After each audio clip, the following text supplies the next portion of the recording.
Hello every one. Already എല്ലാവരും തമ്പനയിൽ കണ്ടിട്ടുണ്ടാവും. So വിഷയം എന്താണെന്നുള്ളൊരു ധാരണ ഉണ്ടാവുമെന്ന് കരുതുന്നു. വിഷയത്തിലേക്ക് കടക്കുന്നതിന് മുമ്പ് ഈ പറയുന്ന ബോബി അല്ലെങ്കിൽ ഈ പറയുന്ന ഒരു ഹണി റോസ് എന്നുള്ള രണ്ട് വ്യക്തികളിൽ മാത്രം അല്ലെങ്കിൽ ഇന്നലെ നടന്ന ഒരു സംഭവം എന്ന ഒരു രീതിയിൽ അതിനെ ഒതുക്കി നിർത്താതെ ഈ പറയുന്ന ഒരു കാര്യം അല്ലെങ്കിൽ ഇത്തരം പ്രശ്നങ്ങൾ നമ്മുടെ സൊസൈറ്റിയിൽ ഇന്നും ഉണ്ട് എന്നും നാളെ ഇത് ഉണ്ടാവുകയും ചെയ്യും എന്നും കൂടെ നമ്മൾ മനസ്സിലാക്കിക്കൊണ്ട് അതിനെ വിശകലനം ചെയ്യുമ്പോഴേ അതിനൊരു പ്രസക്തി ഉണ്ടാവുന്നുള്ളൂ. സോ ഇത്തരം പ്രശ്നങ്ങൾ എന്തുകൊണ്ടാണ് ഉണ്ടാവുന്നതെന്നും അതിനെ നമുക്ക് എങ്ങനെ മാറ്റിയെടുക്കാം എന്നുള്ള കാര്യങ്ങളൊക്കെ നമ്മൾ ചർച്ച ചെയ്ത് അത് മനസ്സിലാക്കുന്നിടത്താണ് അതിൻ്റെ കാര്യം കിടക്കുന്നത്. അതല്ലാതെ ഇത് ഇന്നലെ കഴിഞ്ഞു പോയൊരു വിഷയമല്ലേ, ഇത് ഇവരുടെ മാത്രം ഒരു പ്രശ്നമല്ലേ എന്ന് നമ്മൾ ചിന്തിക്കരുത്. അവരെ പോലെ ഇപ്പം ഈ പറഞ്ഞ ഹണി റോസ് എന്ന ഒരു നടിയെപ്പോലെ അല്ലെങ്കിൽ ആ ഒരു വ്യക്തിയെപ്പോലെ തുല്യമാണ് നമ്മുടെ പെങ്ങളും നമ്മുടെ മക്കളും നമ്മുടെ ഭാര്യമാരും ഉമ്മമാരും എന്നുള്ളത് മനസ്സിലാക്കുക. ഈ സ്ത്രീക്ക് ഇന്ന് സംഭവിച്ചത് നാളെ ഈ പറഞ്ഞ നമ്മുടെ ആർക്ക് വേണമെങ്കിലും സംഭവിക്കാം. അപ്പോൾ അന്ന് നമ്മൾ ഈ പറഞ്ഞ പോലെ ഖേദം പ്രകടിപ്പിച്ചിട്ട് കാര്യമില്ല. അങ്ങനെ ഒരു അവസ്ഥ ഉണ്ടാവാതിരിക്കാനുള്ള മാർഗം എന്താണെന്നുള്ളതാണ് നമ്മൾ മനസ്സിലാക്കേണ്ടത്. സോ ഇനി നമുക്ക് വിഷയത്തിലോട്ട് കിടക്കാം.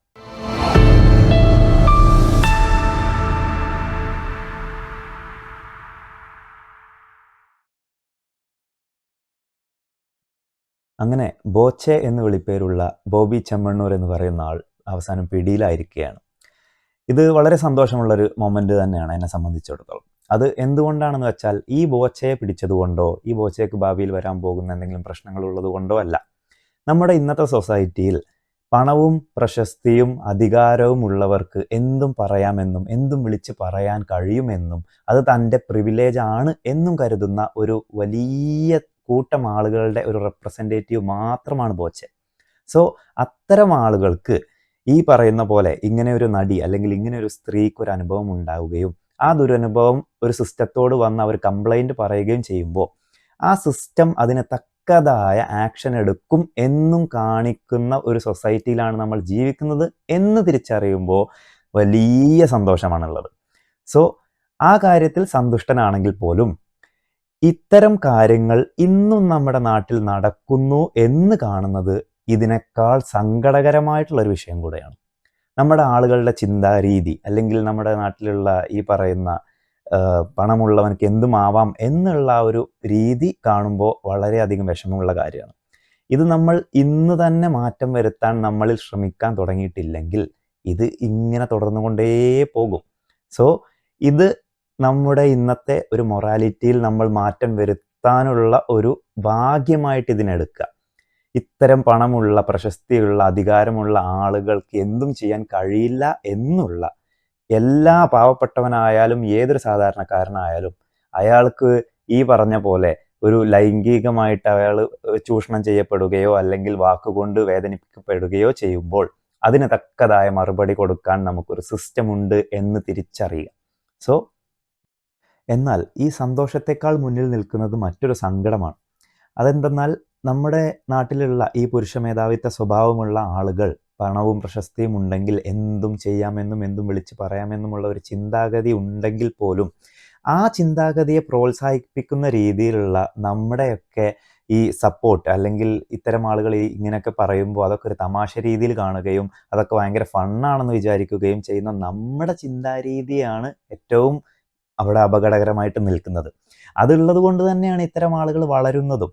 സോ നമ്മുടെ സോഷ്യൽ മീഡിയകളും മറ്റും ഇത്ര സജീവമായിട്ടുള്ള നമ്മുടെ ഇന്നത്തെ കാലഘട്ടത്തിൽ പോലും ഇത്ര കാലം ഇയാൾ ഓരോ പരിപാടിക്ക് പോകുകയും ഇൻ്റർവ്യൂസിനും മറ്റും പോയി ഡബിൾ മീനിങ്ങിലും മറ്റും സംസാരിച്ചിട്ട് പോലും ആരും ഇതിനെതിരെ ഒരു കംപ്ലൈൻറ്റ് കൊടുക്കാൻ തയ്യാറാവാത്തതും അതുപോലെ ഇതിനെതിരെ ഒരു ആക്ഷൻ ആരും എടുക്കാഞ്ഞതും എന്തുകൊണ്ടാണെന്ന് വെച്ചാൽ ഇയാളുടെ ഈ പണവും പ്രശസ്തിയും അയാളുടെ ഈ എന്താ പറയുക ഇത്രയും ഹൈ സ്റ്റാൻഡേർഡ് ആയിട്ടുള്ള ഒരാളാണ്, അയാൾക്കെതിരെ നമ്മൾ എവിടെയും എന്ത് ചെയ്താലും എത്തില്ല എന്നൊരു തോന്നൽ ഉള്ളത് കൊണ്ടാണ്. അവിടെയാണ് ഹണി റോസ് എന്ന വ്യക്തി വ്യത്യസ്തമായി നിന്നത്. ഇത്രയും വലിയ ആളാണെങ്കിൽ പോലും അതിനെതിരെ ഫൈറ്റ് ചെയ്യണം എന്ന് അവൾക്ക് തോന്നിയത് അതുകൊണ്ടാണ്. എന്നാൽ നിങ്ങൾ ആ സ്ത്രീ പറഞ്ഞ അല്ലെങ്കിൽ ഹണി റോസ് പറഞ്ഞ ഒരു സ്റ്റേറ്റ്മെൻറ്റ് ഓർക്കുക. അതായത് ഒരു യുദ്ധം ജയിച്ചതിൻ്റെ ആഹ്ലാദത്തിലല്ല, നിർത്താതെ വേദനിപ്പിച്ചപ്പോൾ നിവൃത്തിയില്ലാതെ പ്രതികരിച്ചു പോയതാണ് എന്നാണ് അവർ പറഞ്ഞത്. ഹണി റോസ് ഇപ്പോൾ നടത്തിയിട്ടുള്ള ഈ ഒരു തുറന്നു പറച്ചിൽ അത് അവരുടെ ഒരു പേഴ്സണൽ കാര്യം മാത്രമായിട്ട് എടുക്കാതെ അവർ നമ്മുടെ നാട്ടിൽ ഇന്ന് ഉള്ള പല സ്ത്രീകളെയും ഇവരനുഭവിക്കുന്ന പല പ്രശ്നങ്ങളെയുമാണ് റെപ്രസെൻ്റ് ചെയ്യുന്നത് എന്ന് മനസ്സിലാക്കുക. അതുകൊണ്ട് തന്നെ ഇത്തരം പ്രശ്നങ്ങൾ വരുമ്പോൾ അത് നമ്മുടെ സിസ്റ്റത്തോട് വന്ന് ഒരു കംപ്ലൈൻറ്റ് കൊടുത്താൽ അതിനുള്ള തക്കതായ മറുപടി കിട്ടുമെന്നൊരു ഉറപ്പും അതിനേക്കാൾ ഇമ്പോർട്ടൻ്റ് ആയിട്ട് ഇത്തരം വിഷയങ്ങൾ നമ്മുടെ സമൂഹത്തിൽ നിന്നും തുടച്ചു മാറ്റാനുള്ള, ഇത്തരം ചിന്താഗതികളുള്ള ആളുകളുടെ ചിന്തകളെ തുടച്ചു മാറ്റാനുള്ള പുതിയ ഒരു സ്റ്റാൻഡേർഡ് ഓഫ് മൊറാലിറ്റി സെറ്റ് ചെയ്യാനുള്ള ഒരു അവസരമായിട്ട് ഇത്തരം കാര്യങ്ങളെ കണക്കാക്കാനാണ് ഞാൻ ആഗ്രഹിക്കുന്നത്. ബോച്ചെ മാപ്പ് പറഞ്ഞാൽ അത് സ്വീകരിക്കുകയും ആ പരാതി പിൻവലിക്കുകയുമാണ് വേണ്ടത് എന്നാണ് ഒരു സാമൂഹിക നിരീക്ഷകൻ ഈ ചാനൽ ചർച്ചയിലിരുന്ന് പറയുന്നത് കേട്ടു. അപ്പോൾ ഇവരൊക്കെ പറയുന്നത് എന്താണെന്ന് വെച്ചാൽ, ഒരു സ്ത്രീ ഒരു പൊതു ഇടത്തിൽ വരാൻ ധൈര്യം കാണിക്കുമ്പോൾ, അതായത് ഒരു സിനിമ മേഖലയിലാകാം, അല്ലെങ്കിൽ ഒരു രാഷ്ട്രീയ ഏതെങ്കിലും ഒരു മേഖലയിൽ പൊതു ഇടത്തിൽ നിൽക്കാൻ ധൈര്യം കാണിക്കുകയാണെങ്കിൽ അവരിതൊക്കെ മുൻകൂട്ടി കണ്ടുകൊണ്ട് ഇവിടെ ഇങ്ങനെയൊക്കെ പ്രശ്നങ്ങളുണ്ട്, ഇതൊക്കെ നേരിടാൻ ധൈര്യമുണ്ടെങ്കിൽ അല്ലെങ്കിൽ ഇതൊക്കെ ഫേസ് ചെയ്യാൻ നിങ്ങൾക്ക് കഴിയുമെങ്കിൽ നിങ്ങൾ ഇതിന് തുനിഞ്ഞാൽ മതി എന്ന ഒരു ചൊവ്വയിലാണ് ഇവരൊക്കെ സംസാരിക്കുന്നത്. നമ്മുടെ നാട്ടിൽ നിന്ന് ആക്ച്വലി നടന്നുകൊണ്ടിരിക്കുന്നത് വിക്ടിം ബ്ലെയിമിംഗ് എന്ന് പറയുന്ന, അതായത് ബാധിച്ചവനെ കുറ്റം പറയുക എന്നുള്ള ഒരു കാര്യമാണ്. ഇവരിങ്ങനെ ഒരു പ്രശ്നം വന്ന് തുറന്ന് പറയുമ്പോൾ അതിൻ്റെ കാരണം കണ്ടെത്താൻ വേണ്ടി ശ്രമിക്കുന്ന സമയത്ത് ഈ വലിയ പഠിപ്പുള്ളവരും വലിയ നല്ല പൊസിഷനിലിരിക്കുന്ന ആളുകൾ പോലും പറയുന്ന കാര്യം, ഇതിപ്പോൾ ഹണി റോസ് ഇത്തരം ഡ്രസ്സുകൾ ധരിച്ചത് കൊണ്ടല്ലേ, ഇത്തരം ടൈറ്റായ ഡ്രസ്സുകൾ ധരിച്ചത് കൊണ്ടല്ലേ, അവരുടെ ഡ്രസ്സിങ് സ്റ്റൈലിലുള്ള പ്രശ്നം കൊണ്ടാണ് നമ്മൾക്ക് ഇങ്ങനെയുള്ള ചിന്ത വരുന്നത്, അതുകൊണ്ടാണ് ഇങ്ങനത്തെ സംഭവങ്ങൾ സംഭവിക്കുന്നത് എന്നുള്ളതാണ്. എന്നാൽ ഇന്ത്യൻ കോൺസ്റ്റിറ്റ്യൂഷൻ അവർക്ക് നൽകിയിട്ടുള്ള റൈറ്റാണത്. തനിക്ക് കംഫർട്ടബിൾ ആയിട്ടുള്ള എന്ത് തരത്തിലുള്ള ഡ്രസ്സും ധരിക്കാം എന്നുള്ള ആ ഒരു റൈറ്റ് മാത്രമേ അവർ ചെയ്തിട്ടുള്ളൂ. ഇനി അതല്ലെങ്കിൽ ഈ പറഞ്ഞ പോലെ പബ്ലിക് ഇൻഡീസൻസി ഉള്ള, ഈ എക്സ്പോഷർ ഇൻഡീസൻസി ഉള്ള ഡ്രസ്സായിരിക്കണം. അങ്ങനെ യാതൊരു ഡ്രസ്സും അവർ ഒരു പരിപാടിക്കും പബ്ലിക്കിൽ ധരിച്ചിട്ടില്ല. സോ എന്തിൻ്റെ അടിസ്ഥാനത്തിലാണ് നമ്മൾ അവരെ ബ്ലെയിം ചെയ്യുന്നത്? നമ്മൾ ആക്ച്വലി ബ്ലെയിം ചെയ്യേണ്ടത് ഈ കൾപ്രിറ്റിനെ അല്ലേ, കുറ്റം ചെയ്തവനെ അല്ലേ. ഇവിടെ കുറ്റം ചെയ്തത് ആരാണ്? നമുക്കൊരു ഉദാഹരണം എടുക്കാം. നമ്മൾ പണ്ടൊരു പണ്ഡിതൻ, ഒരു മതപുരോഹിതൻ ഒരു സ്റ്റേജിൽ വന്നിട്ട് പറഞ്ഞൊരു കാര്യമാണ്, നിങ്ങൾക്ക് ഓർമ്മയുണ്ടോയെന്ന് അറിയില്ല.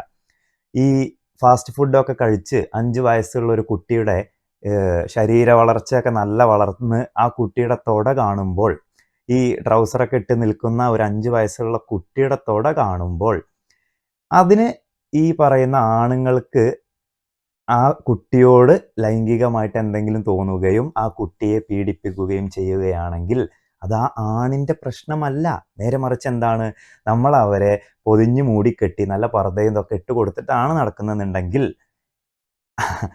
ഇതൊക്കെ നിങ്ങൾ മനസ്സിലാക്കുക, ഇതൊക്കെ ആരുടെ പ്രശ്നമാണ്? ഈ ചിന്താഗതി ഉണ്ടാകുന്നുണ്ടെങ്കിൽ എന്നിട്ട് ആ സദസ്സിൽ നിന്ന് അയാൾ അന്ന് ഇറങ്ങിപ്പോകുമ്പോൾ, ഈ ഒരു സംഭാഷണം കഴിഞ്ഞ് ഇറങ്ങിപ്പോകുമ്പോൾ എല്ലാവരും അല്ലാഹു അക്ബർ എന്ന് വിളിച്ച് അദ്ദേഹത്തെ വളരെയധികം പ്രോത്സാഹിപ്പിച്ചിട്ടാണ് നമ്മൾ പറഞ്ഞയക്കുന്നത്. അപ്പോൾ നിങ്ങൾ ആലോചിക്കുക, ഇതൊക്കെ ആരുടെ പ്രശ്നമാണ്? നമ്മുടെ സൊസൈറ്റിയിലുള്ള ഇത്തരം ചിന്താഗതികളുടെ പ്രശ്നമല്ലേ എന്നുള്ളത് നിങ്ങൾ വിലയിരുത്തുക. നമ്മുടെ നാട്ടിൽ ഈ ജിമ്മിന് പോകുന്ന ഈ ബോഡി ബിൽഡേഴ്സ് ആയിട്ടുള്ള പുരുഷന്മാർ അവരുടെ ബോഡി പ്രദർശിപ്പിക്കുന്ന ഈ കാര്യങ്ങളൊക്കെ, അതൊക്കെ നമ്മൾ എത്ര വലിയ മഹത്തരമായിട്ടുള്ള കാര്യമായിട്ടാണ് നമ്മൾ കാണുന്നത്. വലിയ സംഭവം, അവർ ജിമ്മിൽ പോകുന്നു, അവരുടെ ബോഡി ബിൽഡ് ചെയ്യുന്നു, അത് പ്രദർശിപ്പിക്കുന്നു, അതിനാർക്കും പ്രശ്നമില്ല. എന്നാൽ ഈ പറഞ്ഞ പോലെ തന്നെ ഈ ഒരു നടി അവരുടെ മേഖലയിൽ അവർക്ക് ഇഷ്ടമുള്ള രീതിയിൽ അവരവരുടെ ശരീരത്തിൽ ഡ്രസ്സ് അണിയുന്നു, അത് അവർ പ്രദർശിപ്പിക്കുന്നു. ഇതിലെന്താണ് തെറ്റ്, എവിടെയാണ് തെറ്റ് എന്നുള്ളത് നമ്മൾ ചിന്തിക്കുക. അതുപോലെ തന്നെ ഈ ഒരു ഇപ്പോൾ സ്പോർട്സ് ചെയ്യുന്ന ആളുകൾ, ഇപ്പോൾ സ്വിമ്മിങ് ആയാലും അല്ലെങ്കിൽ ഏതൊരു സ്പോർട്ട് ചെയ്യുന്ന ആളായാലും, അവർ ഡ്രസ്സ് അണിയുന്നത് അവരവരുടെ മേഖലകളിൽ അവർക്ക് എങ്ങനെയാണോ ഡ്രസ്സ് ഇടേണ്ടത് ആ രീതിയിലായിരിക്കും അവർ ഡ്രസ്സ് ഇടുന്നത്. ഇപ്പോൾ ടെന്നീസ് കളിക്കുന്ന ഒരാളാണെങ്കിൽ, ഒരു പെൺകുട്ടിയാണെങ്കിൽ, അവർ ഈ പറഞ്ഞ പോലെ ഷോർട്ട്സും ഇതും ഇട്ടിട്ടായിരിക്കാം ടെന്നീസ് കളിക്കുന്നത് അല്ലെങ്കിൽ ബാഡ്മിൻ്റൺ കളിക്കുന്നത്. അവരോട് പോയിട്ട് നിങ്ങൾ ഈ പർദ്ദ ഇട്ടിട്ട് ടെന്നീസ് കളിക്കുമെന്ന് പറയാൻ പറ്റുമോ? അപ്പോൾ ഇതൊക്കെ ആരുടെ പ്രശ്നമാണ് എന്നുള്ളിടത്താണ് ഇതിൻ്റെയൊക്കെ ഗൗരവം കിടക്കുന്നത്. അതുപോലെ തന്നെ നമ്മുടെ വേഷം എന്തായാലും അപ്പുറത്ത് നിൽക്കുന്ന ആളുടെ കൺസെൻറ്റ് എന്ന് പറയുന്ന ഒരു സാധനമുണ്ട്. ഇപ്പോൾ ഒരു ലൈംഗിക തൊഴിലാളിയാണെങ്കിൽ പോലും അവരോട് നമ്മൾ അവരുടെ പെർമിഷൻ ഇല്ലാതെ അവരൊന്ന് തൊടാൻ പോലും നമുക്ക് അനുവാദമില്ല എന്നുള്ളതാണ് വാസ്തവം. അല്ലാതെ നമ്മളൊരു ബാഡ് കമൻ്റ് അടിക്കുകയോ ഇതൊന്നും ചെയ്യാൻ നമുക്ക് അവകാശമില്ല. ഇതിനൊക്കെ കൺസെൻറ്റ് എന്ന് പറയുന്ന കാര്യമാണ്. സോ ഈ വസ്ത്രം ഏത് ധരിച്ചാൽ പോലും അതൊന്നും അവരെ നിങ്ങൾക്ക് എന്തെങ്കിലും പറയാനോ അവരെക്കുറിച്ച് മോശമായിട്ട് ചിത്രീകരിക്കാനോ അവരെ തൊടാനോ ഒന്നുമുള്ള അധികാരമല്ല. അവരവരുടെ ഇഷ്ടത്തിനാണ് ഡ്രസ്സ് ധരിക്കുന്നത്. സോ അത് റെസ്പെക്റ്റ് ചെയ്യുക. ഈ പറയുന്ന ലൈംഗിക ഉത്തേജനം ഉണ്ടാകുന്നു എന്നതാണ് വലിയൊരു പ്രശ്നം. അപ്പോൾ ഈ പറയുന്ന കാര്യത്തിന് ഇപ്പോൾ ഈ സ്ത്രീകളുടെ മുടി അല്ലെങ്കിൽ നഖം, വിരലുകൾ അല്ലെങ്കിൽ എന്ത് തന്നെ ആവാം, ഇതൊക്കെ ഇതൊക്കെ ഈ പറയുന്ന ലൈംഗിക ഉത്തേജനത്തിന് കാരണമാകുന്ന ഫാക്ടേഴ്സാണ്. അപ്പോൾ ഇവരെന്തൊക്കെയാണ് പൊതിഞ്ഞ് കെട്ടിക്കൊണ്ട് നടക്കേണ്ടത്? ഇവർ ആമസോണിൽ നിന്ന് വരുന്ന ഒരു കൊറിയർ പോലെ ഇങ്ങനെ പൊതിഞ്ഞ് റാപ്പ് ചെയ്തുകൊണ്ട് നടക്കണം എന്നാണോ പറയുന്നത്? ഈ പറഞ്ഞ സ്ത്രീകൾക്കും പുരുഷന്മാരെ കാണുമ്പോൾ, പുരുഷന്മാരുടെ മസ്കുലർ ബോഡി കാണുമ്പോൾ, അല്ലെങ്കിൽ പലതരത്തിലുള്ള താടി കാണുമ്പോൾ പോലും സെക്സി ആയിട്ട് തോന്നുന്ന എത്ര സ്ത്രീകളുണ്ട്? അപ്പോൾ ഈ തോന്നലുള്ള ആളുകളെല്ലാം ഈ പറഞ്ഞ പുരുഷന്മാരെ ഇങ്ങനെ ബാഡ് കമൻ്റ് അടിക്കുകയും അല്ലെങ്കിൽ ഇവരെ പോയി പീഡിപ്പിക്കുകയൊക്കെയാണോ ചെയ്യുന്നത്? അല്ല.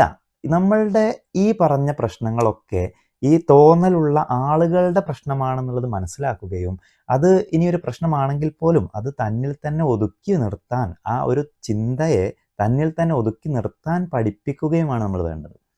അതാണ് അതിൻ്റെ മര്യാദ എന്ന് പറയുന്നത്. അപ്പം നമുക്കൊക്കെ പല കാര്യങ്ങളും പലപ്പോഴും തോന്നാറുണ്ടാവും. നമ്മൾ ജോലി ചെയ്യുന്ന സ്ഥലത്ത് നമ്മുടെ മുതലാളിയെ പിടിച്ച് 2 പൊട്ടിക്കാനൊക്കെ നമുക്ക് തോന്നുന്നുണ്ടാവും. പക്ഷേ അത് നമ്മൾ ആ ദേഷ്യം നമ്മൾ ഒതുക്കി വെക്കുക എന്നതാണ്. അല്ലാതെ നമ്മൾ ആ അക്രമം ഒരുത്തനെ കൊല്ലാൻ തോന്നുകയാണെങ്കിൽ നമ്മളത് ചെയ്യാതിരിക്കുക എന്നതാണ് കാര്യം. അതുപോലെ തന്നെയാണ് ഈ ഡ്രസ്സിൻ്റെ കാര്യവും. നമുക്ക് പലരെ കാണുമ്പോഴും പലതും നമുക്ക് തോന്നുന്നുണ്ടാവാം. എന്നാൽ നമ്മുടെ തോന്നലിനെയാണ് നമ്മൾ നല്ല രീതിയിൽ ചിന്തിക്കാൻ വേണ്ടി പഠിപ്പിക്കേണ്ടത്. സോ അതാണ് ഇതിലുള്ള മാറ്റം. അതായത് നമ്മളൊരു വളരെ തണുപ്പ് കൂടിയ ഒരു രാജ്യത്ത് അല്ലെങ്കിൽ വളരെ ചൂട് കൂടിയ എക്സ്ട്രീം ആയിട്ടുള്ള ഒരു രാജ്യത്ത് നമ്മൾ വർക്ക് ചെയ്യുമ്പോൾ, പുറത്തൊക്കെ വർക്ക് ചെയ്യുന്ന സാഹചര്യത്തിൽ നമ്മുടെ സ്കിന്നിനും നമ്മുടെ ശരീരത്തിനും ഭയങ്കരമായിട്ടുള്ള പ്രശ്നങ്ങൾ ഉണ്ടാകും. സോ അതൊക്കെ അറിഞ്ഞുകൊണ്ട് നിങ്ങൾ ആ രാജ്യത്തേക്ക് വന്നാൽ മതി എന്ന് പറയുന്ന ലാഘവത്തോടു കൂടിയാണ് ഇത്തരം കാര്യങ്ങൾ പറയുന്നത്. നിങ്ങൾക്ക് നേരെ വരുന്ന ഈ അശ്ലീല വർത്തമാനങ്ങൾ അല്ലെങ്കിൽ ഈ പീഡന ശ്രമങ്ങൾ ഇതൊക്കെ തന്നെ ഇതിലുണ്ടെന്ന് നിങ്ങൾ മനസ്സിലാക്കിക്കൊണ്ടാണ് നിങ്ങൾ ഈ തൊഴിലിന് വരികയാണെങ്കിൽ വരേണ്ടത് എന്നുള്ള വളരെ ഇതായിട്ടുള്ളൊരു കാര്യമാണ് അവിടെ പറഞ്ഞു വെക്കുന്നത്. മാത്രമല്ല, നിങ്ങൾ ഈ ഒരു മാപ്പ് പറഞ്ഞാൽ അത് സ്വീകരിച്ച് അവരെ കൈകൂപ്പി നന്ദി പറയുകയും ചെയ്യണം. അല്ലെങ്കിൽ അതൊരു അഹങ്കാരമായി മാറും എന്നുള്ള ഒരു രീതി കൂടെയാണ് ഇത്തരം ആളുകൾ സംസാരിച്ചു കൊണ്ടിരിക്കുന്നത്.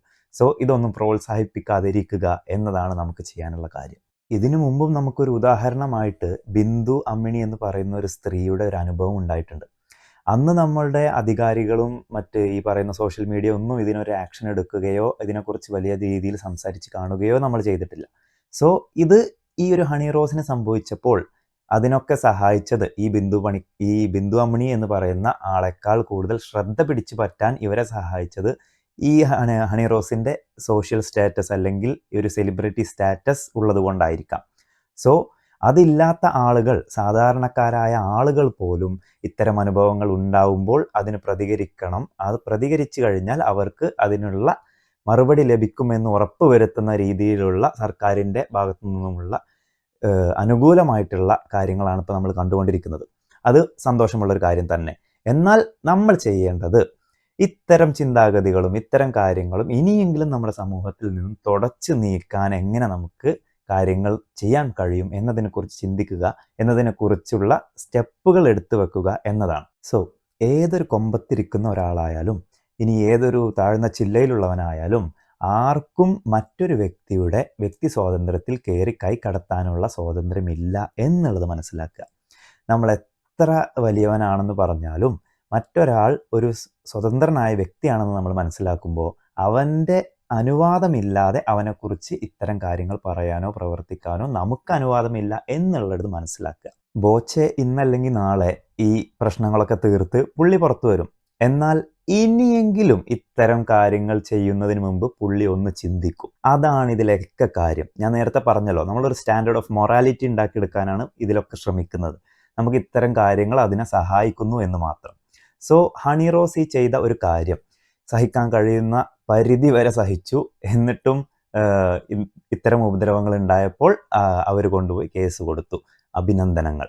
ഇത്തരം ചിന്താഗതികളുള്ള ആളുകൾ, ഇത്തരം മോശം കാര്യങ്ങളിൽ അഭിരമിച്ച് കിടക്കുന്ന ആളുകളുടെ ചിന്താഗതികൾ മാറ്റാനുള്ള കാര്യങ്ങൾ നമ്മൾ നോക്കുക. അതിന് നമ്മൾ നമ്മുടെ കുട്ടികളെയും അത് തന്നെ പഠിപ്പിക്കുക എന്ന് പറഞ്ഞുകൊണ്ട് ഞാൻ ഈ വീഡിയോ അവസാനിപ്പിക്കുന്നു. Thanks for watching.